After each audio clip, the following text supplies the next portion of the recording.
Hey, it's David. Earlier today, I went to the Rails Along the Mohawk Train show in Amsterdam, New York. Now, this is my second year of going to the show, and it's a pretty nice show. It's not huge by any means, but there's a good amount of vendors there and a good bit of variation in what you're going to find. So I enjoyed it. As you can see, I picked up a couple things. They're in this bag right now. So let's take a look at that. Alright, so I'll be showing what I got at the show in order of what I think is least to most interesting. And we're going to start out with this little bolt in this bag, which on its own doesn't make a whole lot of sense, but you will find out soon what this is for. It is actually quite important. But standing alone, it's just a little bolt that I got for $1, so not really the most interesting piece, but it'll be very important coming up. Alright, the next thing is this Lionel Line 6047 caboose, and this I actually got for free. So I went to the show with my brother. It was actually the first train show he's been to. And one of the vendors that we were walking by actually gave this to him, and he doesn't collect trains, so he gave it to me. And so I got this caboose for free. Now, as you can see, it's not in the best shape. It's missing wheels, and the wheels are kind of rusted and stuff. It's not in terrible condition, though. Sorry, I'll keep that in frame there. A little bit dusty, but I do have a use for it. The shell on this is pretty complete. There's no damage to it at all. I have this 6017 caboose, which has a frame which is in beautiful shape. But as you can see right there, the top corner of the roof is busted.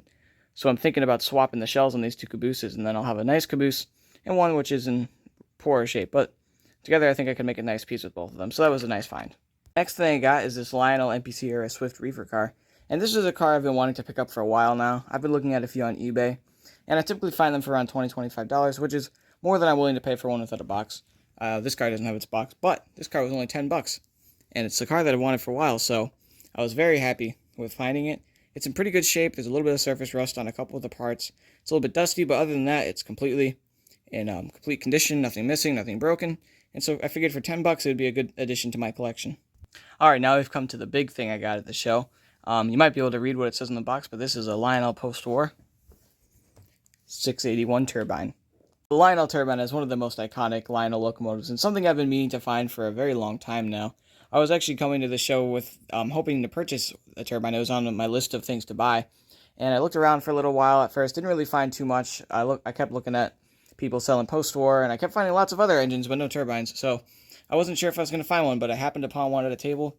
The seller had it for $80, I offered $75, and he took it. So I got this for a pretty good deal. Now, it's got no tender, but it does have the original box, which I was not expecting to find one with. So that was nice. It does need a little bit of work. First of all, as you can see, the bolt that holds the rear truck to the engine is missing, so that's why I bought that part at the show.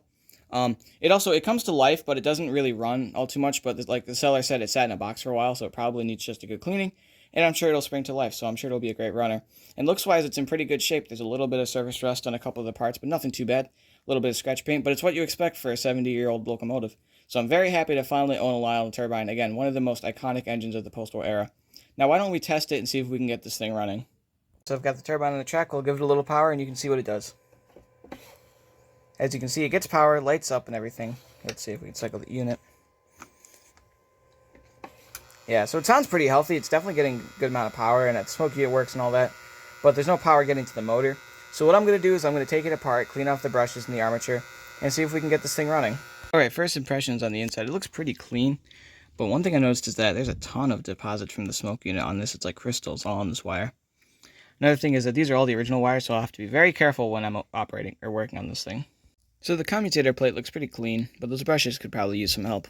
Brushes definitely needed a cleaning, but they weren't the worst I've seen, but they cleaned up pretty nice. And now that everything's all cleaned up, let's put this back together. Alright, so I got the motor back together, but as you can see, this wire came off while I was putting that back on, so I'll have to resolder that, and hopefully we'll be done. Wire soldered back on, let's put this thing back together. The last thing we gotta do is put that trailing chuck back on. Alright, now it's time to test it out. We've got the turbine back on the track, let's see if it'll run. And there we go. Okay, so after the last clip, the engine stopped running, and I wasn't exactly sure why, so I figured I'd open it up again.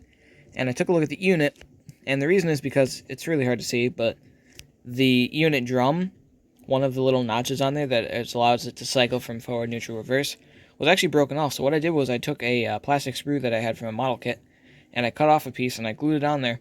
So hopefully that'll work. I've also decided to get into the gearbox while I'm reopening it, because I forgot to do that last time. I've got the whole thing back together again. Let's give this a try, and hopefully we'll be done with this repair. Okay, so if that repair to the unit drum was successful, we should be able to cycle from forward to neutral to reverse. So let's see here. There's neutral. There's forward. Neutral again. And reverse. Looks like we've got it running. Alright, so now that we know that this runs, the last thing I want to do in this video is show all the pictures and video that I took at the show. Now, it didn't take a whole lot, but it took a good bit, so let's take a look at those now.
Thankfully, like, started actually moving and stuff.